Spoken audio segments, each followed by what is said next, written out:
Okay, good morning everyone.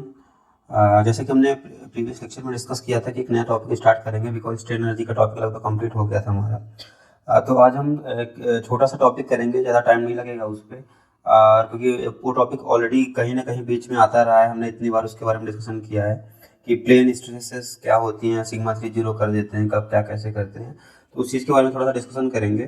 ठीक है, तो आज का जो टॉपिक होगा वो बेसिकली डिफरेंशिएशन होगा बिटवीन प्लेन स्ट्रेस कंडीशन और प्लेन स्ट्रेन कंडीशन। ठीक है, उसके बाद ही हम आगे कोई चीज़ करेंगे। तो उसके पहले हम एक छोटा सा पार्ट आपको जानना जरूरी है स्ट्रेन एनर्जी के बारे में, क्योंकि वो टॉपिक लगभग कंप्लीट हो रहा था। इसलिए जैसे हम लोग क्या करते हैं, इसमें दो कॉन्सेप्ट आते हैं वैसे तो।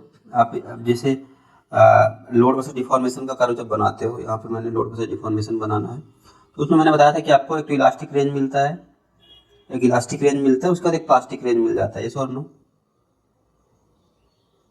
इलास्टिक रेंज मिलता है, उसके बाद आपका प्लास्टिक रेंज भी कुछ इस तरह से स्टार्ट होता है। तो मैंने आपको बताया था कि अगर आपने इलास्टिक लिमिट तक, जिसको ई पॉइंट बोल दो आप, कुछ भी तक अगर डिफॉर्मेशन करते हो तो लोड हमारा उसी पाथ को फॉलो करता है, तो पूरी की पूरी जो डिफॉर्मेशन होता है वो जीरो हो जाता है हमारे मटेरियल में अनलोडिंग करने पे। और अगर आपने ई पॉइंट के बियॉन्ड अगर लोडिंग करी है तो फिर हमारा जो स्पेसिमेन है वो सेम पाथ को फॉलो नहीं करता है, वो हमारा कुछ दूसरे तरह के पाथ को फॉलो करता है। सपोज हमने यहाँ तक डिफॉर्म किया, सपोज हमने डिफॉर्मेशन प्लास्टिक रीजन में किया, अगर इलास्टिक रीजन में करोगे तो पूरी एनर्जी हमारी रिकवर हो जाती है स्ट्रेन एनर्जी के फॉर्म में। जो अदरवाइज अगर प्लास्टिक की फॉर्मेशन अगर आप करते हो तो उसके बाद जब आप अनलोडिंग करते हो तो मटेरियल सेम पाथ को फॉलो नहीं करता है, सम वॉट रिकवरी देता है। उसके बाद पाथ कौन सा फॉलो करता है, वो कुछ इस तरह का पाथ को फॉलो करता है। तो आपको पता है कि अगर मैं इस लाइन को वर्टिकली ड्रॉ करूं और इस डेल्टा को थोड़ा सा हटा देता हूं, डेल्टा हमारे पास यहाँ कुछ ऐसे दिखा देते हैं, तो ऑब्वियस ही बात है, आपको पता है इतना पार्ट क्या होता है जब भी हमारे पास होता है, ये इलास्टिक रिकवरी रीजन होता है। यहाँ पे क्या हो रहा है, इलास्टिक रिकवरी।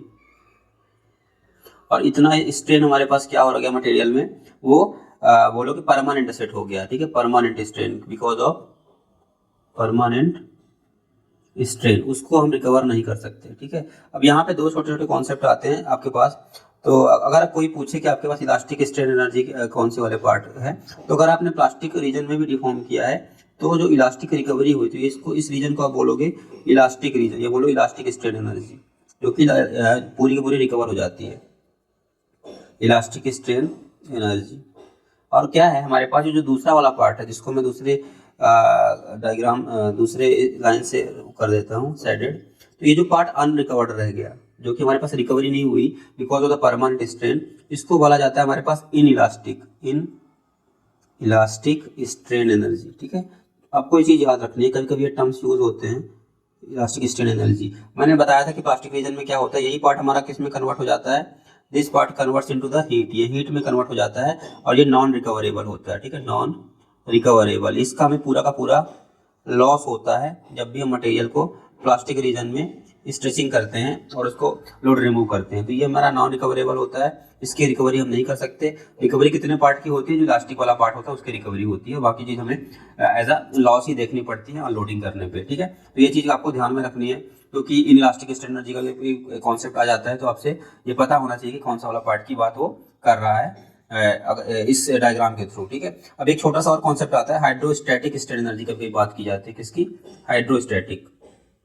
देखो जैसे जैसे मुझे टॉपिक्स कहीं न कहीं मिलते जाएंगे तो मैं उन चीज़ों को आपको बताता जाऊंगा बीच बीच में। Hydrostatic strain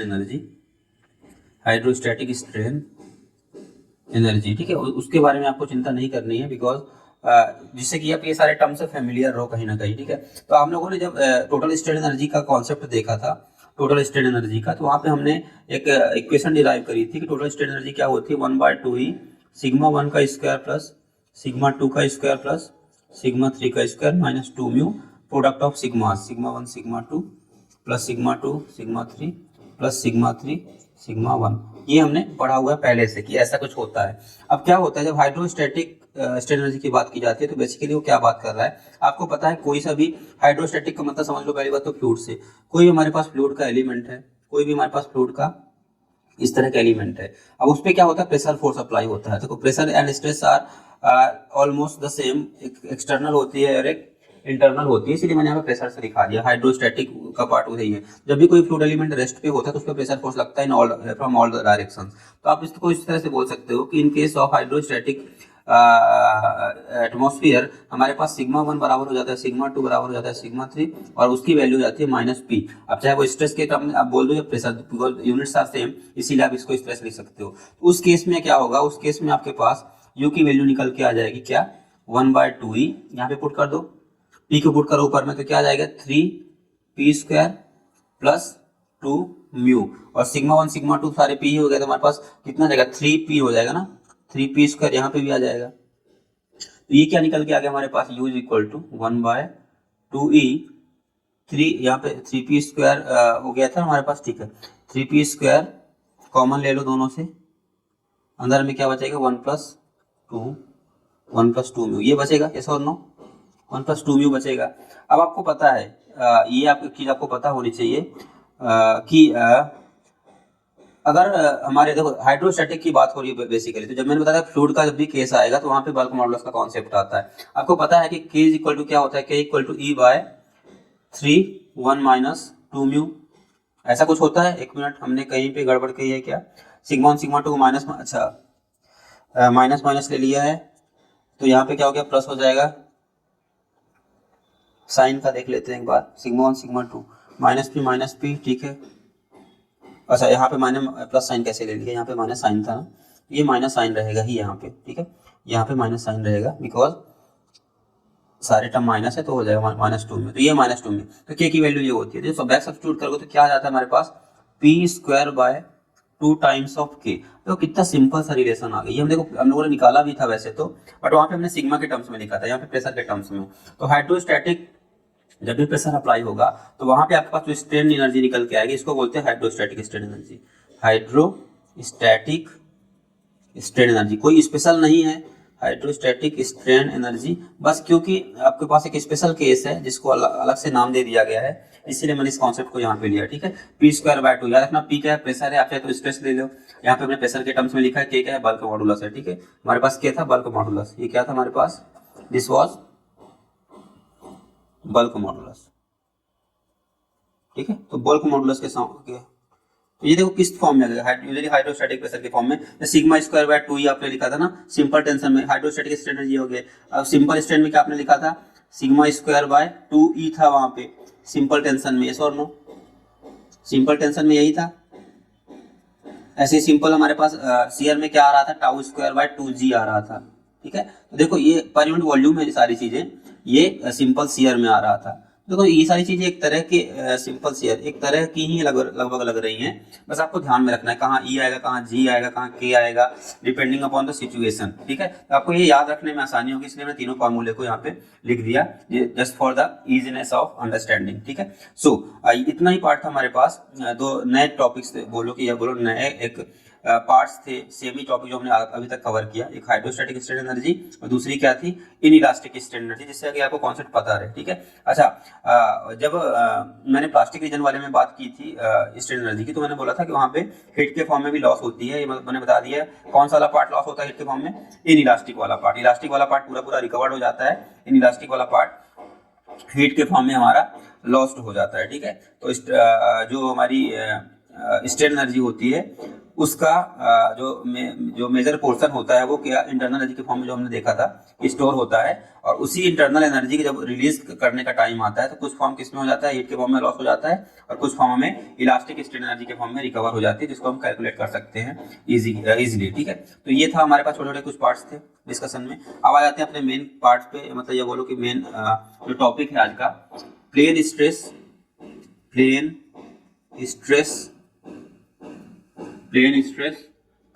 versus plane strain.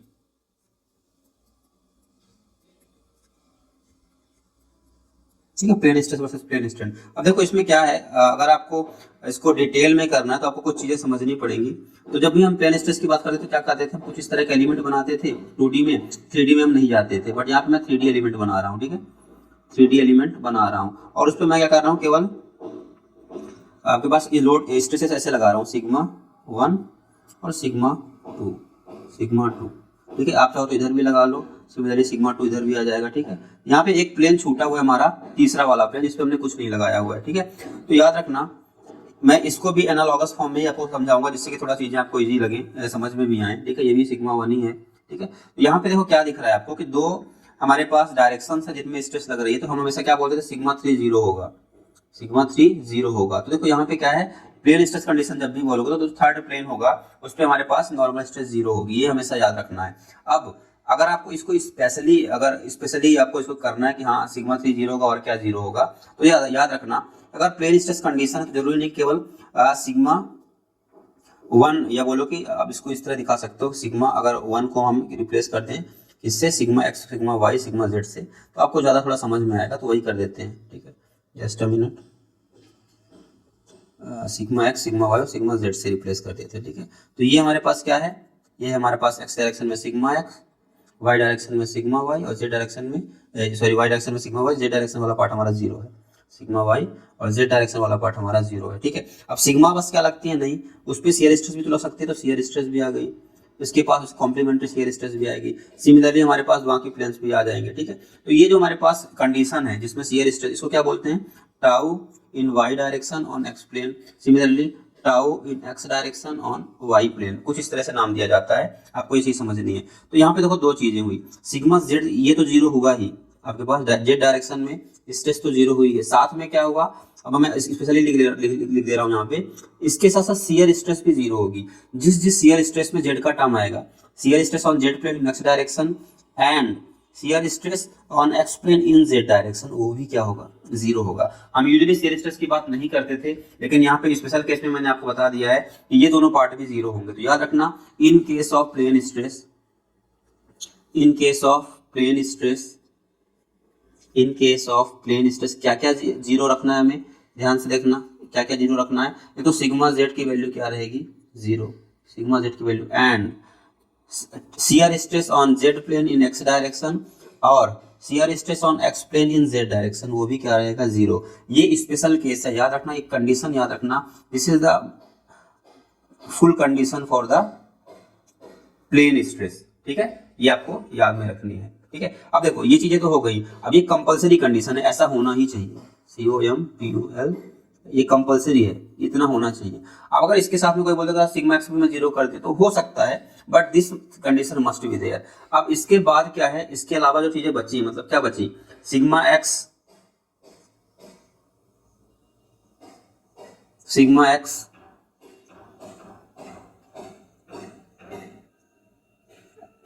And sigma X sigma Y and what and tau, ठीक है, tau X Y may have non zero values, ठीक है, 0 हो भी सकती हैं, ठीक है, नहीं भी होंगी, मे हैव नॉन जीरो वैल्यूज, ठीक है। तो मतलब मेन कंडीशन क्या है, this one is the main condition. बाकी ये वाला पार्ट अगर नॉन जीरो है तो ऑब्वियस बात है होना चाहिए, अगर नहीं है मान लो सिग्मा एक्स को 0 कर दिया तब भी वो प्लेन स्ट्रेस कंडीशन में ही आएगी, ठीक है, ऐसा नहीं है कि वो नहीं आएगी, क्योंकि अगर आपके पास एक कंडीशन है, कौन सी, कि हमारे पास सिग्मा z इक्वल टू 0 है, tau z x 0 tau x z 0 है, तो कंपलसरी प्लेन स्ट्रेस का केस हो गया। अब उसमें आप फिर कुछ भी करते रहो, सिग्मा y को 0 कर दो, सिग्मा x को 0 कर दो, टाउ x y को 0 कर दो, that is all up to you, but आपको बस ये चीज याद रखनी है कि ऊपर वाली कंडीशन कंपलसरी है, दिस इज मे बी और मे नॉट बी, ठीक है, दिस इज नॉट कंपलसरी, ठीक है, मे बी और मे नॉट बी, इसीलिए लिखा है मे हैव नॉन जीरो वैल्यूज, ठीक है। तो ये प्लेन स्ट्रेस की कंडीशन हो गई, क्लियर, ओके। तो जब इतना होगा तो अब क्या करोगे, जब आप प्लेन स्ट्रेस वाले केस में इन सिग्मा z की और टाउ zx और टाउ xz की वैल्यूज को इस तरह से सब्स्टिट्यूट करोगे तो प्लेन स्ट्रेस के केस में हमारे पास जो स्ट्रेंथ निकल के आएंगी, याद रखना प्लेन स्ट्रेंथ की बात नहीं कर रहा हूं, जो स्ट्रेंथ निकल के आएंगी वो हमारे पास क्या क्या उसमें मतलब क्या क्या चीजें 0 होंगी, बस आपको वो ध्यान में रखना है। उसमें हमारे पास क्या क्या 0 होना चाहिए, अगर ये सारी ऊपर की कंपलसरी कंडीशन पुट करोगे तो पहली चीज आपके पास जो निकल के आएगी वो ये निकल के आएगी कि आपके पास शियर स्ट्रेन, याद रखना shear strain phi on y plane in z direction या इज इक्वल टू ऐसे ही बोल सकते हैं phi on x plane in z direction, ठीक है, मतलब जेड वाला पार्ट जहां जहां पे भी रहेगा, जहां जहां पे भी रहेगा, वो हमारे पास क्या होगा, वो हमारे पास हमेशा जीरो वैल्यू आएगी, ठीक है। That has to be zero in case of plane stress condition, that must be equal to zero. Y plane in Z direction और on X plane in Z, ठीक है। तो ये हमारे पास स्ट्रेन की कंडीशन आ गई कि दिस इज मैंडेटरी, है ना। अब इसको भी आप नोट डाउन कर लो, इंपॉर्टेंट है बिकॉज, ठीक है, प्लेन स्ट्रेस में ही दोनों है। अब क्या हो सकती है बाकी वैल्यूज, क्या क्या बची हमारे पास, क्या बचा, फाइव एक्स वाई तो रहेगा ही, ठीक है, फाइव एक्स वाई, इसके साथ साथ हमारा एप्सिलॉन एक्स तो रहेगा ही, एप्सिलॉन वाई भी रहेगा, ठीक है। और हाँ, एप्सिलॉन जेड भी आएगा, मैं बता रहा हूँ एप्सिलॉन जेड भी आएगा। दीज वैल्यूज मे बी और मे नॉट बी जीरो, याद रखना, may be, may have non zero values, non zero values. अब ये देखो, ये इसमें कंफ्यूज नहीं होना कि सर इसमें इजेड कैसे आ जाए, एप्सिलॉन जेड क्या आ जाएगा। आप लोगों ने जो फॉर्मूला पढ़ा हुआ है एप्सिलॉन के लिए, उसमें देखना पुट करके देखना है सारी चीजें, फाई की वैल्यू जीरो पुट कर देना, सिग्मा टाउ को जीरो पुट करना, देखना आपके पास एप्सिलॉन जेड की वैल्यू आएगी ही आएगी, ठीक है। अब देखो इसके लिए मैं एक आपको छोटा सा केस दिखाऊंगा, वो कहाँ पे दिखाऊंगा, जब हम स्ट्रेन वाला पढ़ेंगे कि हाँ ये जो हमारे पास जो मैंने बोला है आपको यहाँ पे वो ट्रू है या नहीं, ठीक है। बट बिफोर दैट हम इसको कोरिलेट कर लेते हैं कैसे, प्लेन स्ट्रेन वाली कंडीशन से, ठीक है। तो आपको ये चीज याद रखनी है। तो in case of plane stress सब कर लेते हैं, in case of plane strain क्या होगा, इसी के सिमिलरली होगा, in case of plane strain इसी के सिमिलरली। अब वहां पे क्या क्या हो जाएगा, वहां पे क्या क्या हो जाएगा, ध्यान से देखो, ऊपर में क्या लिखा था, sigma Z equal to zero, tau Z X and tau X Z zero. तो सिग्मा जेड को यहाँ से कैसे कोरिलेट करेंगे, एप्सिलॉन जेड हो जाएगा जीरो। ऐसे ही टाउ की जगह पे क्या आ जाएगा, बताओ टाउ की जगह पे क्या आ जाएगा, टाउ की जगह, अभी देखो स्ट्रेसेस की बात हो रही थी, अभी स्ट्रेन की बात हो रही है, ठीक है। तो सिग्मा को किससे रिप्लेस करते थे, सिग्मा को रिप्लेस करते थे किससे, एप्सिलॉन से। और टाउ को किससे रिप्लेस करते थे, टाउ को रिप्लेस करते थे आपके पास शियर स्ट्रेन से, ठीक है। तो वहां पे क्या हो जाएगी कंडीशन हमारे पास, वहां पे कंडीशन हो जाएगी सर कि वहां पे हमारे पास एप्सिलॉन जेड जीरो हो जाएगा। ऐसे हमारे पास टाउ था तो क्या हो जाएगा, फाइव जेड एक्स जीरो हो जाएगा, और सिमिलरली हमारे पास फाइव एक्स जेड जीरो हो जाएगा, ठीक है। दोनों हमारे पास क्या हो जाएंगे, जीरो हो जाएंगे। अच्छा यहाँ पे एक चीज करेक्शन कर लेना सारे लोग, यहाँ पे मैंने ऊपर में क्या है, दोनों में एक्स जेड ले लिया है ना, ठीक है। तो ये जो जेड वाला टर्म आएगा, देखो जेड वाला पार्ट दो के साथ आएगा ना, एक तो जेड वाला पार्ट एक्स के साथ आएगा, उसी का मतलब कि कॉम्प्लीमेंट्री तो हमेशा रहेगा ना, तो कॉम्प्लीमेंट्री तो यहाँ पे जेड वाई कर लो, ठीक है, या बोलो वाई जेड कर लो बेसिकली इसको, क्योंकि वाई के साथ भी तो जेड आएगा, तो tau Y Z equal to zero, ठीक है। मतलब जेड जिस एक्स के साथ भी जेड रहेगा, वाई के साथ भी जेड रहेगा ना। और देखो जेड एक्स और एक्स जेड सेम ही होंगे, क्योंकि वो क्या होते हैं, वो कॉम्प्लीमेंट्री होते हैं, तो वो तो हमेशा रहेंगे। तो वहां पे क्या है, जो जो टर्म जेड के साथ में एक्स वाला पार्ट भी वाई वाला पार्ट भी वो जीरो होगा, तो Y Z Z X zero हो जाएगा, ठीक है। तो हाँ ये दिस वन इज क्लियर, यहाँ पे सही लिखा है ना, वाई जेड और एक्स जेड, ठीक है, एक्स और वाई ही लिया है, ठीक है। तो अब अगर प्लेन स्ट्रेन कंडीशन लिखोगे तो क्या लिखोगे, पहला सिग्मा जेड जीरो था, तो यहाँ पे क्या हो जाएगा, epsilon Z zero, epsilon Z equal to zero, and क्या आएगा, ऊपर में आओ, टाउ वाई जेड, तो ये क्या हो जाएगा, फाइव वाई जेड हो जाएगा। तो मतलब कि shear strain Y Z equal to zero, similarly shear strain आपके पास एक्स जेड, ठीक है, एक्स जेड भी क्या हो जाएगा, जीरो हो जाएगा, ठीक है। Similar to plane stress condition, ये भी हमारे पास कंडीशन आ गई, ठीक है। बाकी आप लिख सकते हो, बाकी क्या क्या बचा, ऐसे इसमें क्या था, सिग्मा एक्स सिग्मा वाई, तो यहाँ पे क्या बचेगा, epsilon x, epsilon y and phi xy may have non-zero values, clear, correlate कर दिया दोनों को, ठीक है। तो अब हम क्या करेंगे, इसी तरह से दूसरे वाले पार्ट को भी कोरिलेट करेंगे, कौन से वाले को, प्लेन स्ट्रेस से स्ट्रेन निकाला था, तो अब प्लेन स्ट्रेन से स्ट्रेस देखते हैं क्या आता है। फ्रॉम प्लेन स्ट्रेन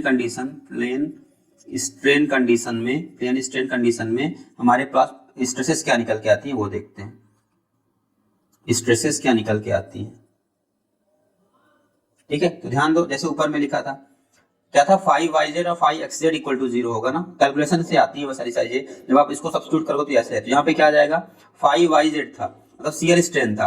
अब यहाँ पे स्ट्रेस में कन्वर्ट करना, तो फाइव को किससे, टाउ से करते थे ना, मतलब यहाँ पे क्या, tau Y Z equal to zero हो जाएगा, tau Y Z equal to zero हो जाएगा, and tau X Z equal to zero हो जाएगा, tau X Z equal to zero, ये कंपल्सरी कंडीशन हो गई, ठीक है।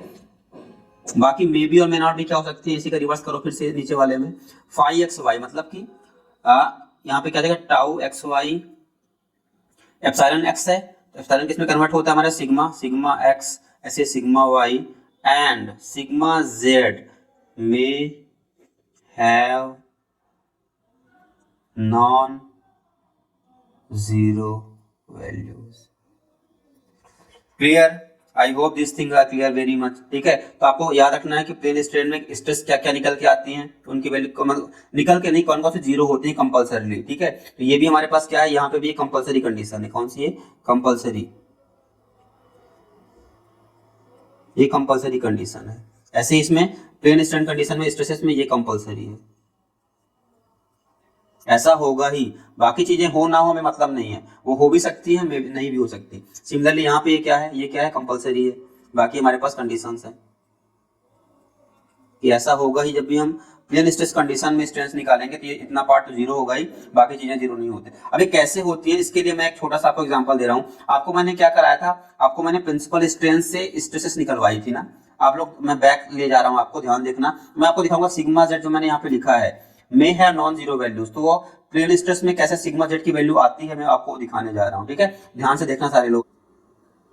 अच्छा, इसमें हम क्या करेंगे, देखो इसको सिग्मा जेड वाला पार्ट अभी नहीं, क्योंकि सिग्मा जेड भी हमने देखा है, बट अभी जो रिसेंट वाला पार्ट हमने देखा था कौन सा, ये वाला देख लेते हैं कि हाँ कैसे एप्सिलॉन जेड की वैल्यू आती है. ठीक है, आप चाहे इसको देखो चाहे इसको देखो, बात एक ही है. ठीक है, ये दोनों कोरिलेटेड है दूसरे से. ठीक है, तो आप देखोगे कैसे प्लेन स्ट्रेस वाले कंडीशन में भी एप्सिलॉन जेड आता है, उसकी वैल्यू जीरो नहीं होती. ठीक है, तो चलो देखते हैं जल्दी. ओके ओके, तो देखो हम लोगों ने एक बार, आपको याद होगा जब लेक्चर लिया था 2 दिन पहले, तो प्रिंसिपल स्ट्रेंथ निकाली थी फ्रॉम प्रिंसिपल स्ट्रेसेस से. ठीक है, तो वहां पे हमने क्या किया था, हमने देखा था कि हमारे पास स्ट्रेंथ क्या थी और उसको फिर हमने कैसे 2D में कन्वर्ट करके किया था, मतलब प्लेन स्ट्रेस कंडीशन में कन्वर्ट किया था, सिग्मा 3 को 0 पुट करके. तो देखो अगर आपके पास एप्सिलॉन 1 का फार्मूला ये था, एप्सिलॉन 2 का ये था, एप्सिलॉन 3 का ये था. ठीक है, जब आपने उसमें प्लेन स्ट्रेस कंडीशन रखी, मतलब सिग्मा 3 को 0 पुट किया, तो क्या निकल के आया, देखो एप्सिलॉन 1 भी निकल के आया था, एप्सिलॉन 2 भी निकल के आया था और एप्सिलॉन 3 भी मिला था आपको. इसीलिए मैंने बोला था कि ये वाला पार्ट काफी इंपॉर्टेंट है, क्योंकि यहाँ पे देखो एप्सिलॉन 3 जीरो नहीं आ रहा है. एप्सिलॉन 3 का मतलब यहाँ पे क्या है, एप्सिलॉन जेड मान सकते हो. यहाँ पे सिग्मा एक्स एप्सिलॉन 1 है, सिग्मा वाई एप्सिलॉन 2 है और सिग्मा 3 हमारा क्या है, एप्सिलॉन जेड है. तो यहाँ पे देखो एप्सिलॉन जेड जीरो नहीं आ रहा, क्या आ रहा है, minus mu times sigma X plus sigma Y by E.